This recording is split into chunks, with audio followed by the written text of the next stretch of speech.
Photo है नहीं है।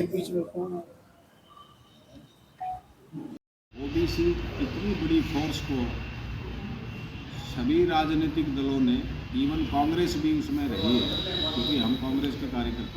इसका एजेंडा है वो ओबीसी सेल के लिए रोहतक और सोनीपत में से सोनीपत पार्लियामेंट्री हलके की हम ओबीसी क्लास के एक किसी लोग को, किसी आदमी को टिकट की मांग करते हैं कांग्रेस पार्टी से।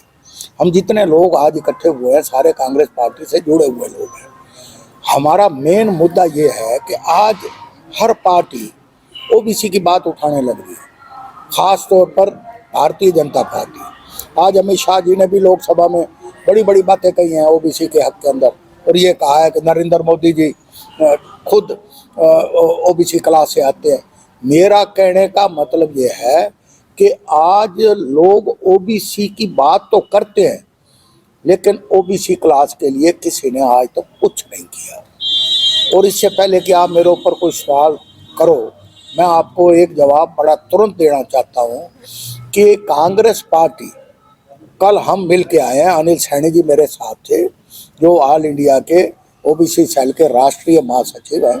कल हम होके आए हैं, कल शैलजा बहन जी से भी बात की है, कल अपने प्रभारी दीपक बाबरिया जी से भी बात की है, और ये कहा है कि जब तक आप ओबीसी सेल के लोगों को पूरी तरह से जो उनका हक बनता है आबादी के हिसाब से, जनसंख्या के हिसाब से, अगर आपको रिप्रेजेंटेशन नहीं दोगे तो कांग्रेस फिर बैकफुट पे आ जाएगी। उन्होंने हमारी बात से एग्री किया है। हम बहुत जल्द एक बड़ा डेलीगेशन राहुल जी को भी मिलने जा रहे हैं, सोनिया जी को भी मिलने जा रहे हैं, अपनी बातें रखेंगे, पंजाबी समाज की भी बातें रखेंगे, ओबीसी समाज की भी बातें करेंगे। और आपकी जानकारी के लिए ये भी बताना चाहते हैं, एक बहुत बड़ा कॉन्क्लेव रोहतक के अंदर ओबीसी सेल और पंजाबी समाज प्योरली इन लोगों की एक बड़ी विशाल रैली करेंगे, और उसके अंदर हम ये बातें सबके सामने समक्ष करेंगे कि जितना हमारा हक बनता है उतना हक दो। हम समानता के हिसाब से अपना अधिकार मांगते हैं, नौकरियों में भी, विधानसभा में भी और लोकसभा में भी।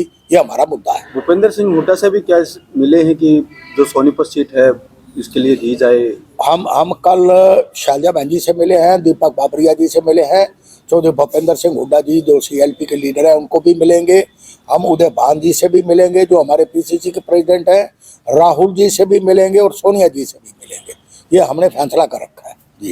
ये सोनीपत सीट मांग रहे हैं, सोनीपत सीट मांग रहे हैं, तो यहाँ पे सोनीपत उसका फायदा रोहतक पार्लियामेंट्री हल्के में भी होगा, क्योंकि यहाँ भी 6 लाख से ज्यादा वोट ओबीसी क्लास के हैं और रोहतक में भी 6 लाख से ज्यादा वोट ओबीसी क्लास के हैं। अगर सोनीपत की एक सीट पार्लियामेंट की वो ओबीसी क्लास को देंगे तो उसका लाभ सीधा रोहतक में भी पहुंचा। आप बैकवर्ड की बात करें तो बैकवर्ड की राजनीति तो शुरू से बीजेपी ने शुरू ही कर दी है, नायब सैनिकों बना के। वो एक छलवा है। वो 1.5 साल ओम प्रकाश धनखड़ जी को घुमा घुमा के थका दिया, फिर एन इलेक्शन से 4 महीने पहले नायब सैनी जी को बना दिया। नायब सैनी जी पहले मंत्री थे, और जब वो मिनिस्टर रहे तो उनसे एक सवाल करिएगा कि उन्होंने मिनिस्टर रह के ओबीसी की कभी कोई बात की?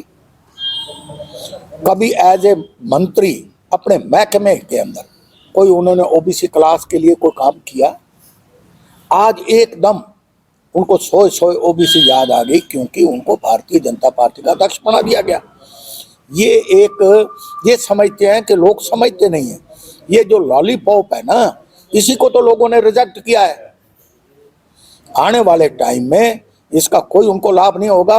जो प्रैक्टिकली जमीनी लेवल पे ओबीसी के लिए काम करेगा और सबको समानता के हिसाब से उनको हक देगा, वही पार्टी कामयाब होगी। सर मानते हैं कि जो भूपेंद्र सिंह हुड्डा जब सीएम थे, जाट थे, तो जाट बिरादरी के लिए ज्यादा काम किया है, ओबीसी के लिए कम काम किया उन्होंने?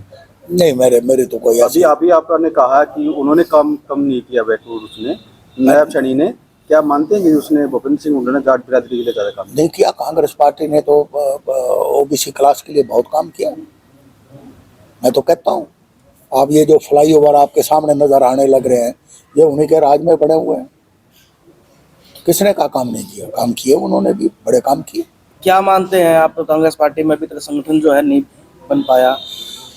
देखिए, ऐसा है कि जितने यहाँ बाई इलेक्शन हुए हैं, आप एक आध को छोड़ के, बगैर संगठन के भी हम जीते हैं ना। आप मुझे एक बात बताइए, कौन सा ऐसा मुद्दा है जिसके ऊपर भारतीय जनता पार्टी ने, भ्रष्टाचार चरम सीमा पे, लॉ एंड ऑर्डर पूरे देश में नंबर 1 की स्टेट है आज क्राइम के हिसाब से, बेरोजगारी में नंबर 1 है ये स्टेट।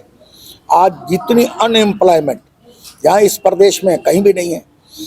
आप किसान पूरी तरह से परेशान है, 1 साल तक किसान सड़कों पे बैठा रहा। आज एम्प्लॉय रोजाना चीफ मिनिस्टर की कोठी के घेराव हो रहे हैं। आप कौन सा मुद्दा ऐसा है जो प्रैक्टिकली बीजेपी ने किया हो और उसका उनको लाभ पहुंचेगा? ऐसा होने वाला नहीं है। आप जल्दी देखना, इनको लोग इनका आईना दिखाएंगे। 3 स्टेट में भी चुनाव हुए, जी। तीनों स्टेट में बड़े लीडरों की ड्यूटी लगाई, रणदीप सुरजेवाला की, किरण चौधरी की लगी, शैलजा मैं की बताता हूँ, लगी, लेकिन वहाँ उसमें कांग्रेस पार्टी को मंथन की जरूरत है। कुछ गलतियां रही, बीजेपी ने सारी यूनियन कैबिनेट मध्य प्रदेश में ला दी, कोई चीफ मिनिस्टर का चेहरा नहीं दिया। ये तो देखो, ये तो पार्टी लीडरशिप इसके ऊपर मंथन करेगी। ये बड़ी जरूरी है कि ये वो माइक्रो मैनेजमेंट के मास्टर हैं, मैं मानता हूँ इस बात को। इसमें वो कामयाब हो गए, जनादेश को हम स्वीकार करते हैं। इतनी बात में कितना फर्क पड़ेगा इस जो चुनाव नतीजे आए 5 राज्यों में, हरियाणा में कितना फर्क पड़ेगा? आप 15 दिन ठहर जाओ। आज तो आप भी हम कोई बात करें तो आपको समझ कम आएगी, लेकिन 15 दिन बाद फिर आपके बीच में आएंगे तो आपको हो गया, आप ठीक कह रहे थे। चुनाव के बाद, जो 5 राज्य चुनाव के बाद जो है, बीजेपी अब ये चाह रही है कि जो चुनाव है दोनों एक साथ कराए जाए, विधानसभा भी लोकसभा भी, ऐसा सुनने में आ रहा है, प्रयास लगाए जा रहे हैं।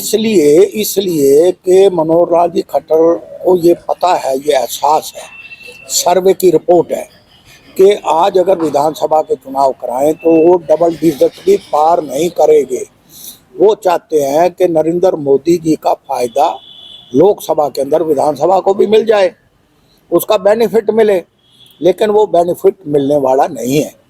चाहे चुनाव साथ कराएं चाहे अलग कराएं, विधानसभा में तो आप देखना इनकी डबल डिजिट भी पार नहीं होगी। लेकिन कांग्रेस में भी गुटबाजी नजर आ रही है। कांग्रेस की कोई गुटबाजी नहीं है। आपको 15 दिन के अंदर जितने लीडर जिनका आप जिक्र कर रहे हो ना, सारे एक मंच पे नजर आए।